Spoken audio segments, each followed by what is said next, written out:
చంద్రబాబు గారు first trip 2014, 19లో 20,00,000 ఇల్లు ఇస్తామన్నారు. టిట్కో 3,500,000 ఏమో ఓకే అయినాయి.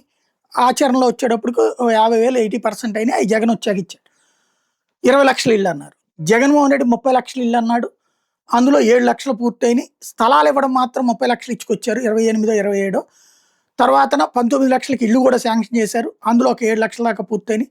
మిగతాది అండర్ కన్‌స్ట్రక్షన్ ఉండగా అతను దిగిపోయాడు. మిగతా వాళ్ళకి స్థలాలు ఉన్నాయి గానీ ఇల్లు కట్టుకోలేదు. ఇప్పుడు మళ్ళీ 2, 3 ఏళ్ళు అయిపోయింది అయన్నీ అయిపోయి. 3 ఏళ్ళు, 4, 3.5, 4 ఏళ్ళు అయిపోయింది. ఇప్పుడు ఈ ప్రభుత్వం వచ్చిన తర్వాత అంటే ఆళ్ళు చివర్లో లాస్ట్ 6 నెలల దాకా కూడా కథ నడిపినట్టున్నారు. ఈ ప్రభుత్వం వచ్చిన 2 ఏళ్లలో కూడా 19 నెలలు, 20 నెలల్లో కూడా ఇల్లు ఇంతవరకు ఇవ్వలేదు. ఇప్పుడు కేంద్ర ప్రభుత్వం 10.42 లక్షలు ఏకంగా కేంద్ర ప్రభుత్వ పోర్టల్‌లోనే అప్లై చేసుకున్నారట. ఇందులో 60,000 తప్పు అని తేల్చారట ఈళ్ళు. ఓవరాల్‌గా అత్యంత పేదలకు ఇస్తారు. ఇంటి నిర్మాణానికి వచ్చిన దరఖాస్తులు అల్లూరు సీతారామరాజు జిల్లా తొలి స్థానంలో ఉంది. రెండో స్థానంలో శ్రీకాకుళం ఉంది. 8 జిల్లాలో 50,000కు మించి దరఖాస్తులు వచ్చినాయి.